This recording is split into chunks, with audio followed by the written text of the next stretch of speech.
ARK on the Switch completely changed. You might be asking yourself, is it good now? Is it playable? Yes, the answer is yes, and in this video, I'm gonna tell you exactly why that is. We're gonna cover 5 main things: performance, graphics, overall gameplay, new content, and a comparison to the Steam Deck version. But before we get started, go ahead and click the like button below if you find this video helpful, and subscribe to my channel for more ARK content coming your way. So, the thing that's on everyone's mind is performance. How the heck is a game that can barely run on your laptop gonna run well on the Nintendo Switch? Well, I'm here to report with the utmost sincerity that this version runs really well. This is especially true compared to the previous version, which Digital Foundry did a whole video on that I'll link below. The sheer resolution quality of the launch version barely rivaled that of Mario 64 from 1996. But that's all in the past, because with this latest update that came for free for anyone who already owns the game on Switch, they've completely reworked the engine. I haven't tested too extensively in large bases and with high dino counts, but it's safe to say that based on my over 10,000 hours in the PC version alone, I'd expect a similar ability to withstand high performance impacting gameplay hoarding. This is like at least a few structures. Yeah, I mean, it's pretty darn stable, guys. Checks out. See, when you build tons of structures or tame tons of dinos on the PC version, even that has a huge inability to handle the strain, and it'll end up lagging your game no matter what your settings are, and no matter how many RTX 4090s you throw at it. The Switch version is likely not all that different, which isn't a bad thing. That's just how ARK goes. The performance will decline if you cause it to by creating the lag through gameplay and player choice. So yeah, it runs pretty well. But enough about performance, let's go over graphics. What's interesting is that, like I said earlier, this version utilizes a kind of brand new type of Unreal 4, I think. Somehow, I don't know how the amazing devs over at Grove Street Games did this, but the result means that graphics are able to be better than the previous version while also looking a lot like ARK Mobile. It's as if they kind of combined some of how the shadows work on the PC version with the level streaming and ambient occlusion from the mobile version. I don't really know, but it's fascinating stuff, honestly. This version is a lot crisper, it's less blurry. It's less blurry, that's the idea. And for me at least, I think it looks great. It's never going to match the PC version on Epic settings or even PlayStation or Xbox graphics on current gen, but the gameplay is what matters, and the graphics certainly look good enough that instead of removing from the experience, they add to it. But speaking of gameplay, let's talk about it. If you're new to ARK, what's it all about in one sentence? ARK is about mastering a series of tests across vastly different environments where you'll face hundreds of different unique creatures, discover lore about the game worlds, build, craft, tame, and survive. Oh, and evolve or something. But that's what ARK is all about. However, for anyone who already plays the game, you probably know that. So how's it different on Switch, gameplay-wise? Well, first, of course, this version is portable. You can play it in handheld mode or docked like so. The Switch version also has a brand new way to interface with the menus that works a lot better and is generally easier to use.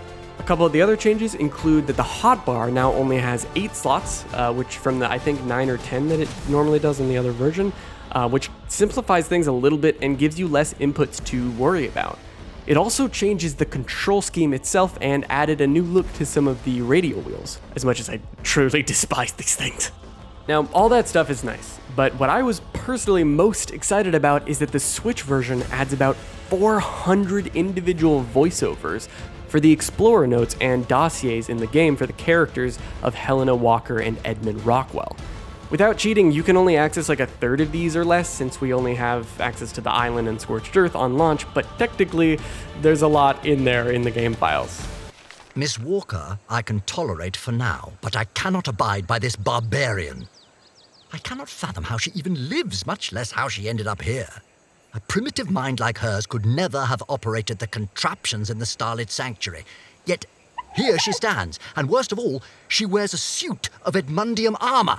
Now, I myself did something similar to this feature in the PC version by creating a mod called Explorer Notes Plus, which you can download below, and what's neat is that my team and I actually make videos called the Survival Stories, which try and show the story directly from the notes in the game as accurately as possible.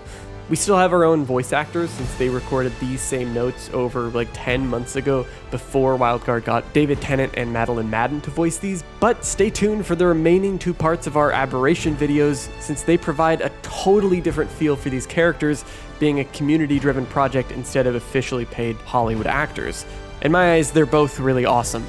But in addition to just the Explorer notes on launch, the Switch version adds 5 new cutscenes, which consist of both prologues and epilogues for the Island and Scorched Earth, as well as a Scorched Earth Ascension cutscene, which people have been waiting on for so many years and were told that it would never happen, but then it does, so it's here. It's nice.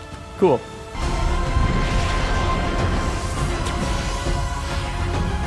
If you want to see what all those look like, you can check out my video on the cinematics in the description as well, which I just recorded straight from the game. So overall, I'm super happy with all the content added to the Switch version that has fundamentally changed the way ARK's story is told in-game, and as pretty much the only ARK YouTuber who covers the lore of the game, this means everything to me. On the topic of gameplay differences in comparing the PC to the Switch version, how does it compare to the Steam Deck? If you're not aware, the Steam Deck is like a Nintendo Switch, but just for Steam and, for PC games. For people who have ARK on Steam and have played it on the deck, you might be wondering how this version compares. I mean, they're both handheld devices, but have drastically different hardware, and the Steam Deck utilizes your actual Steam library, so it's by default, it's cross-platform with the regular PC Steam version. Lucky for you, I've actually got a Steam Deck, and so let's compare. Do keep in mind, I can only compare the handheld experiences since I don't have a dock for my deck. Dock for your deck? That's such a weird thing to say. So in general, the Steam Deck performs and looks better, but that was to be expected since it's a versatile gaming PC in your hands, basically. But what the Switch lacks in performance and graphics versatility, it makes up for in being way smaller and less bulky. I mean, sure, this isn't like ARK mobile level of tiny handheldness, but the Switch is extremely lightweight, and to be honest, I would much rather play ARK on a screen the size of a Switch than on a tiny phone or like an iPad. And the same goes for the Steam Deck. Honestly, with how bulky it is, if I'm given the option of playing ARK on a Switch over a Steam Deck, I'm gonna play it on Switch. So yeah, whether you're on the go or you're docked at your TV or monitor, and whether you're new to the ARK franchise or a hardened veteran survivor who's collected every single Explorer note and defeated every single boss, ARK Survival Evolved on the Nintendo Switch has spoken volumes for Studio Wildcard and Grove Street Games as a whole. I'm not gonna lie, the original launch version that came out almost 4 years ago on the Switch made me angry. It could hardly run on the Switch, it looked awful, and just up until this update was on a version of the game more than 4 years old with no updates or support for anything. ARK players on Switch were left in the dark and nothing they said was ever really acknowledged, but some still played and some, I'd imagine, kept hold of the hope that one day Wildcard would come back to the platform. And that they most certainly did. Rather than being disappointed by my copy of ARK on the Switch, I'm overjoyed by the fact that this version now has the support it needs to thrive and be playable for a huge demographic of Switch players, especially younger players. And speaking of which, in addition to everything that ARK Survival Evolved has to offer now and will be getting in the coming months with the remaining DLC maps, it also has a separate version called ARK Dinosaur Discovery, which kind of reminds me of ARK Park VR, but even more appealing for younger audiences. It's meant for kids to learn about dinos in the ARK universe. This will be releasing on November 9th worldwide and has a really adorable look to it with outlines on the characters and dinos and some, super different UI elements from what we're used to. So, needless to say, is it worth buying ARK on the Nintendo Switch now? Whee! It's flawless, no bugs at all, none. I personally would say yes.